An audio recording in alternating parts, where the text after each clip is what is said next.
हाय बच्चों। आशा करता हूँ आप लोग ठीक हैं और मेरी क्लास एंजॉय कर रहे होंगे।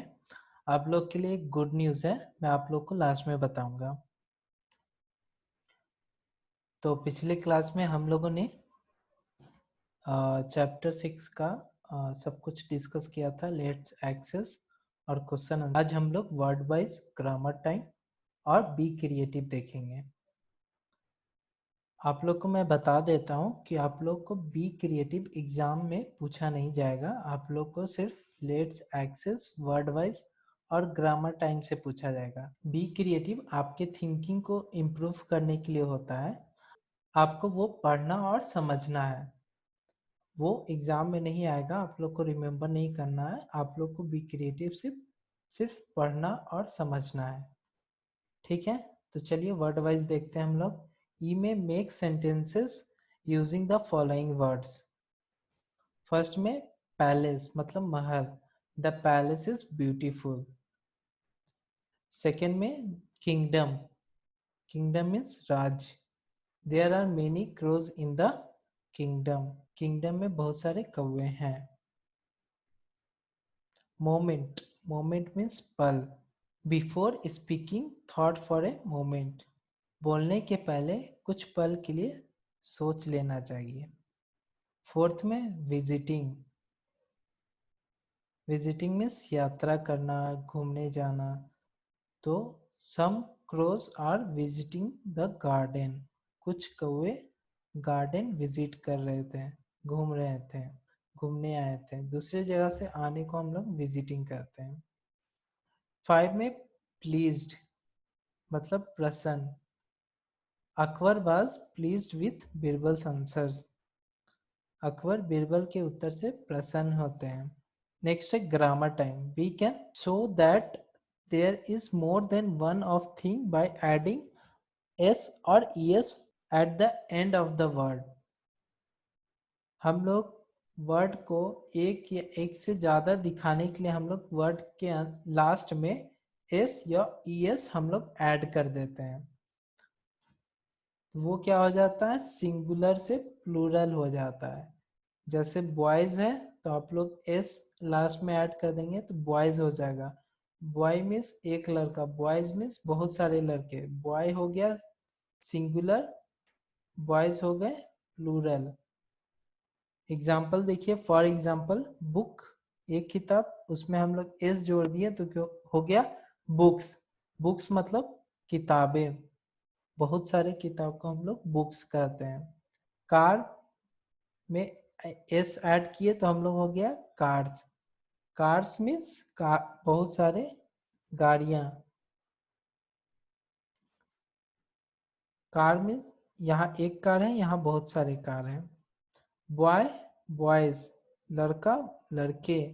ड्रेस ड्रेसेस, एक एक कपड़ा मतलब ड्रेस, एक एक ड्रेस, यहाँ पे बहुत सारे ड्रेस, बहुत सारे कपड़े। बेंच मीन्स एक बेंच, बेंचेस मीन्स बहुत सारे बेंच। बस और बसेस, यहाँ एक बस और यहाँ बहुत सारे बस, बसेस। तो कहीं हम लोग एस ऐड करते हैं और कहीं हम लोग ई एस ऐड करते हैं। तो चलिए हम लोग देखते हैं कहाँ एस और कहाँ ई एस हम लोग लगाएंगे। Look at the picture and fill in the blanks. Picture को देख के ब्लैंक्स को भरना है। फर्स्ट में वन, यहाँ पे क्या है, एक फ्लावर है तो हम लोग फ्लावर लिखेंगे। यहाँ 3 फ्लावर है, एक से जब भी ज्यादा होता है, 2 या 3 होता है, तो हम लोग उसमें एस या एस लगाते हैं। यहाँ पर एक से ज्यादा मतलब 3 है तो हम लोग 3 फ्लावर नहीं फ्लावर्स लिखेंगे। जब भी हम लोग 2 या 2 से ज्यादा होता है तो हम लोग एस और एस लगाते हैं। थर्ड में 4, 4 मीन्स एक से ज्यादा तो हम लोग एस लगाएंगे। 2 एक से ज्यादा है तो हम लोग एस लगाएंगे। तो यहाँ बॉय है तो हम लोग बॉयज लिखेंगे। यहाँ 1 डॉग है तो हम लोग सिर्फ डॉग लिखेंगे। यहाँ 5 चॉकलेट्स है तो हम लोग 5, टॉफी है, टॉफी 5 है तो हम लोग टॉफीज लिखेंगे। ठीक है, इसी तरह आप लोग बनाइएगा। आगे देखते हैं हम लोग बी क्रिएटिव। मैं आपको पहले बता देता हूँ, बी क्रिएटिव से एग्जाम में नहीं आएगा। आपके अंडरस्टैंडिंग के लिए और थिंकिंग पावर को इम्प्रूव करने के लिए आप लोग को बी क्रिएटिव दिया जाता है।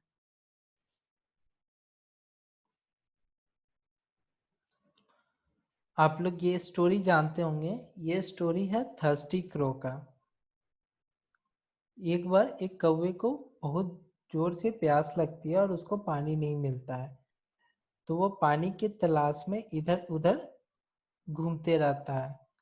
घूमते घूमते उसे एक मटका मटका जैसा बर्तन मिलता है, जिसमें वो देखता है तो थोड़ा सा पानी होता है, पर उसका चोंच उस पानी तक नहीं पहुंच पाता है। तो वो बहुत ट्राई करता है पानी पीने के लिए, पर वो उसका चोंच नहीं पहुंचता है। बहुत ट्राई करता है पर कुछ नहीं कर पाता है। उसके बाद वो पॉट को हिलाने का भी कोशिश करता है कि उससे पानी बाहर आ जाए, पर पॉट बहुत ज़्यादा भारी था, हिल भी नहीं पाता है। कुछ देर सोचने के बाद कौवे को कुछ पत्थर दिखते हैं पॉट के बाहर। तो वो उन पत्थरों को उठाकर पॉट में डालता है। पॉट में डालने से पत्थरों को वाटर का, पानी का जो लेवल होता है वो नीचे से ऊपर आ जाता है। ऊपर आने के बाद कौवा पानी पी लेता है और चला जाता है।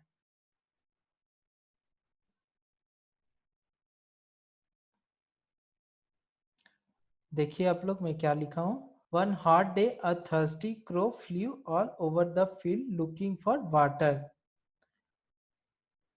एक बहुत गर्म दिन एक प्यासा कौवा चारों तरफ घूमता है, वाटर मतलब पानी के सर्च में। For a long time he could not find any. और कुछ लंबे समय तक उसको कुछ नहीं मिलता है। He felt very weak, almost lost all hope. कुछ देर में वो बहुत कमजोर फील करता है और अपना सारा आशा छोड़ देता है। Suddenly he saw a water pot. अचानक वो एक वाटर का पॉट देखता है। He flew straight down to see if there was any water inside. वो सीधा उस पॉट की तरफ जाता है और देखता है कि उसके अंदर कुछ पानी है कि नहीं। Yes, he could see some water inside the pot. और वो देखता है कि हाँ कुछ पानी उस पॉट के अंदर है, वो देख पाता है। The crow tried to push his head into the pot. Crow अपना हेड पुश करने का कोशिश करता है पानी तक पहुंचने का। Sadly there was very little water in the pot. दुखी होता है कि उस पॉट में बहुत कम पानी था। The crow put his beak inside the pot but could not reach the water. कौवा अपना चोंच उस पॉट के अंदर डालता है, पर वो पानी तक नहीं पहुंच पाता है। The water level was too low. पानी का जो लेवल था वो बहुत नीचे था। And the narrow opening preventing his neck from going all the way down. और उस जो पॉट का जो ओपन साइज होता है वो बहुत ही छोटा था, तो उसका गर्दन वहां तक पहुंच नहीं पा रहा था। Then he tried to push the pot to tilt for water to flow out, but the pot was too heavy. उसके बाद वो पॉट को टिल्ट करने का कोशिश करता है जिससे पानी कुछ बाहर आए, बट पॉट बहुत ही भारी था, वो हिल नहीं पाता है। The crow thought hard for a while. कौआ कुछ देर तक बहुत ध्यान से सोचता है। Then looking around it he saw some pebbles. उसके बाद वो चारों तरफ देखता है और उसे कुछ पत्थर दिखते हैं। Suddenly had a good idea. उसे तुरंत एक अच्छा सुझाव मिलता है, आइडिया आता है, एक अच्छा आइडिया आता है। He started picking up the pebbles one by one, dropping each into the pot. वह एक एक करके सारे पत्थरों को उठाता है और पॉट में डालना शुरू कर देता है। As more and more pebbles filled the pot, the water level kept rising. ज्यादा और ज्यादा पत्थर डालने पे वाटर का जो लेवल होता है वो बढ़ जाता है। Soon it was high enough for crow to drink. और जल्द ही पानी का लेवल ऊंचा हो जाता है और कौवा उस वाटर को ड्रिंक कर पाता है। His plant work. और उसका जो प्लान था वो कामयाब होता है। ठीक है, आगे हम लोग क्वेश्चन नंबर 2 देखेंगे। Here is a given description about a parrot.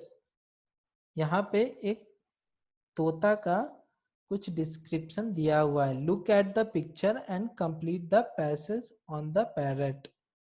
Picture को देखना है और पैसेज को कंप्लीट करना है। The parrot is a very beautiful bird. Parrot एक बहुत ही सुंदर पक्षी है। It has a red beak. और उसके पास एक लाल चोंच है। Its beak is short strong and curve.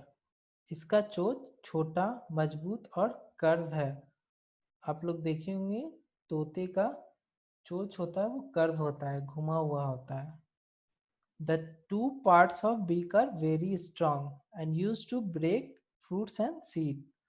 जो दो पार्ट होते हैं चोंच के ऊपर नीचे वो बहुत ही स्ट्रॉन्ग होता है और उसको हेल्प करता है फ्रूट्स और सीड को तोड़ने में। It has a large and strong टंग।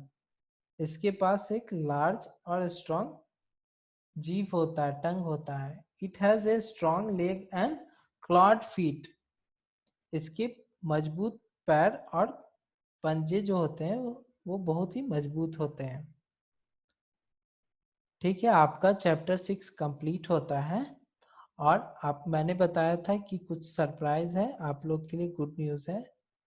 तो आप लोग का फर्स्ट टर्मिनल का चैप्टर आज कंप्लीट होता है। नेक्स्ट क्लास में आप लोगों को अभी जो मैंने करवाया है चैप्टर 6 उसको अच्छे से पढ़ना है और रिमेम्बर करना है। और आप लोग को चैप्टर 1 का फेयर कॉपी करना है। Bye bye, have a wonderful day ahead. Thank you so much and we will meet soon. Thank you.